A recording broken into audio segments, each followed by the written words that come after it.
The sound of music. Ellen Glennie listens to sound without hearing it. So she is not able to hear, but how will she finally listen to it is about this story.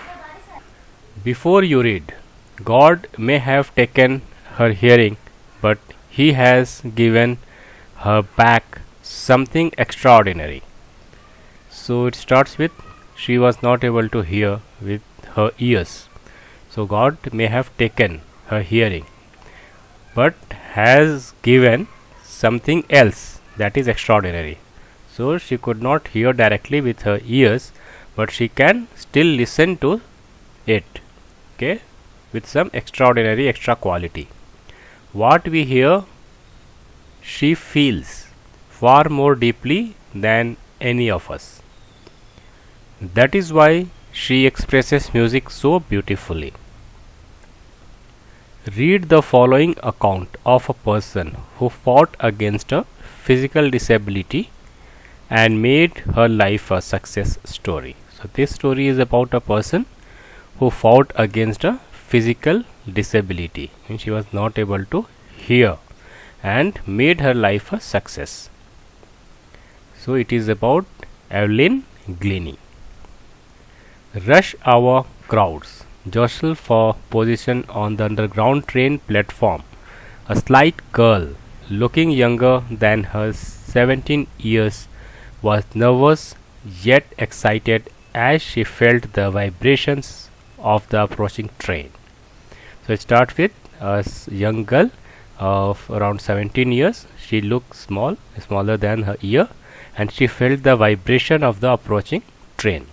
It was her first day at the prestigious Royal Academy of Music in London, and daunting enough for any teenager fresh from a Scottish farm. But this aspiring musician faced a bigger challenge than most. She was profoundly deaf. So it was a challenging day for her. She has to perform in prestigious Royal Academy of Music. Okay, it was the first day of her in that school. And she was nervous for that, and it was a big challenge because she was profoundly deaf. She could not hear. Evelyn Glennie loss of hearing had been gradual. So Elvin's hearing has been decreased gradually. It was not a sudden. Earlier she used to hear, but slowly she got deaf. So her mother remembers noticing something was wrong when the 8-year-old Elvin was waiting to play the piano. They called her name and she didn't move. So Elvin's mother noticed once that when she called her name, Elvin was not listening to the name. I suddenly realized she hadn't heard. Then her mother got to know that she realized that Elvin is not hearing. She is Isabel Glennie. So her mother's name was Isabel Glennie. For quite a while, Elvin managed to conceal her growing deafness from friends and teachers. So as because of the human nature, we used to hide something which is not good. We don't reveal it early. So she started the similar thing could have been there. She started to conceal, means hide the information that she is not able to hear with her friends and teachers. But by the time she was 11, her marks had deteriorated and her headmistress urged her parent to take her to a specialist. But the negative effect was that she couldn't hear in the class and she couldn't score well in the examination also. So her teacher asked her parents to take her to a specialist. It was then discovered that her hearing was severely impaired as a result of gradual nerve damage, and because of some gradual nerve damage, Elvin's hearing was impaired. They were advised that she should be fitted with hearing aids and sent to a school for the deaf. So she got the advice to use hearing aids and to be sent to the deaf school where the hearing impaired children study. Everything suddenly looked black, says Elvin, and everything in front of her was like blank. It means that she couldn't think what will happen in the future. But Elvin was not going to give up. But she has courage, and she didn't want to lose anything like this. She didn't want to give up. She was determined to lead a normal life. So she was determined to lead a normal life and pursue her interest in music. So she decided that she will be leading a normal life, and her interest was there in music, and she will continue to learn music. One day she noticed a girl playing a xylophone and decided that she wanted to play it too. Most of the teachers discouraged her, but percussionist Ron Forbes spotted her potential. He began by tuning two large drums to different notes. Don't listen through your ears, he would say. Try to sense it some other way. So actually that percussionist encouraged Elvin to feel the music instead of listening to it through ears. Okay. So try to sense it some other way, says Elvin. Suddenly I realized I could feel the higher drum from the waist up and the lower one from the waist down. So she caught the difference. Okay, the higher notes were heard from the upper part of the body, or felt from the upper part of the body, and lower notes were felt from the lower part of the body. Forbes repeated the exercise, and soon Elvin discovered that she could sense certain notes in different parts of her body. I had learned to open my mind and body to sounds and vibration. Now she had learned how to open up the mind to sounds and vibrations. The rest was sheer determination and hard work. She never looked back from that point onwards. She toured the United Kingdom with a youth orchestra, and by the time she was 16, she had decided to make music her life. She auditioned for the Royal Academy of Music and scored one of the highest marks in the history of the Academy. So she gave the audition for Royal Academy of Music, and not only she gave audition, she had scored one of the highest mark in the history of Academy. So one of the highest marks was scored by her in the history of that Academy. She gradually moved from orchestral work to solo performance, and slowly and gradually she started moving towards solo performance. At the end of her 3-year course, she had captured most of the top awards, and she had achieved the awards also, and that is top award she had achieved. And for all this, Elvin won't accept any hint of heroic achievement. If you work hard and know where you are going, you will get there. And she got right to the top.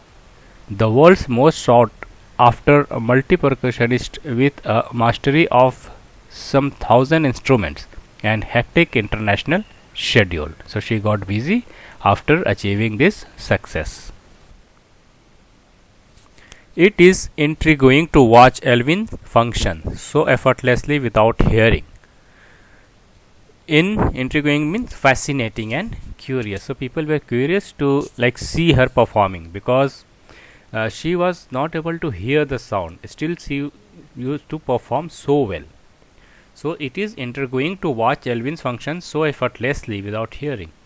In our 2-hour discussion, she never missed a word. Men with bushy beard give me trouble, she laughed. It is not just watching the lips, it's the whole face, especially the eyes.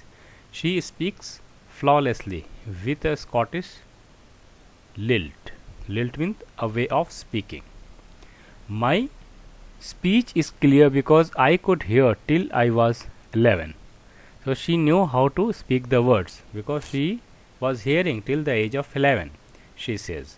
But that doesn't explain how she managed to learn French and master basic Japanese. As for music, she explains, it pours in through every part of my body. It tingles in the skin, my cheekbones, and even in my hair.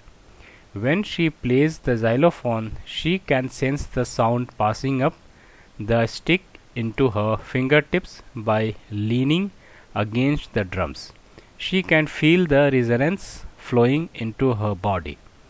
On a wooden platform, she removes her shoes so that the vibration pass through her bare feet and up her legs. So used to perform barefoot also, so that the vibration can be felt by her feet as well. Feet and upper legs. Not surprisingly, Elvin delights her audiences. In 1991, she was presented with the Royal Philharmonic Society's prestigious Soloist of the Year award.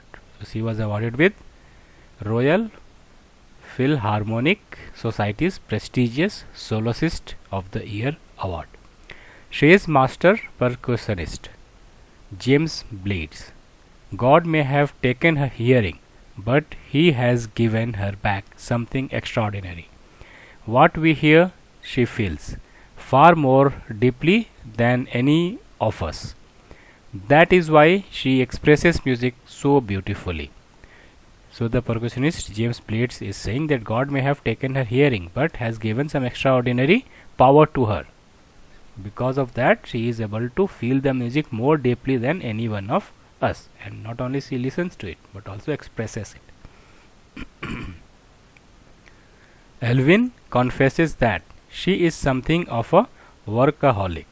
I have just got to work, often harder than classical musicians, but the rewards are enormous. Apart from the regular concerts, Elvin also gives free concerts in prisons and hospitals. So she started giving concerts. She also gives high priority to classes for young musicians.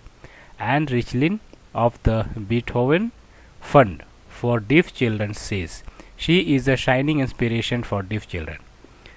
They see that there is nowhere that they cannot go.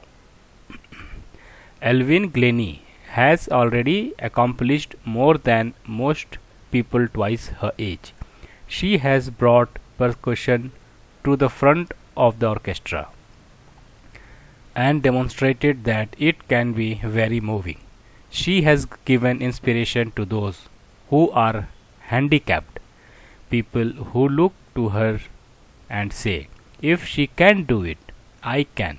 And not the least, she has given enormous pleasure to millions. Deborah Cowley. So very inspirational story, and Elvin Glennie has inspired many people who are not able to hear or are handicapped in one way or other.